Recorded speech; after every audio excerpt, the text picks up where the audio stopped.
waxa waaye xilligu noo furmay waan ognahay baarlamaankii waa fasaxu galay asaa isfasaxay iskiisu soo fasaxay shaqaana noo taal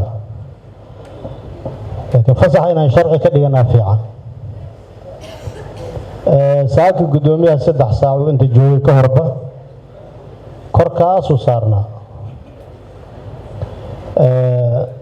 shaqadii marka waxaan rabnaa in wax laga bedelo waxaan leeyahay waa la isfasaxi doonaa fasaxan sharci ahaan yaa la gelin diyaaradii la raacay waa la wada tegay hadda saaka 20 qof sii bixaysay marka xoolaha arintaas anaga dib nagu tahay waa ka shaqaynaynaa xilligii uu fasaxa geli lahaa annaga sheegi doon hadduu ilaahay yiraahdo waxaan leeyahay fasax yaan lisgelinin oo sharci ahayn hawshaan u joogno ayaa rabnaa inaan ka shaqayno timetable-kiina annaga ku dhex jirno xilligii fasaxa geli lahaa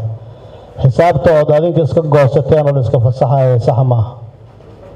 waa inaan fasax inta ka iclaaminaa sifa sharci uu fasax lagu baxaa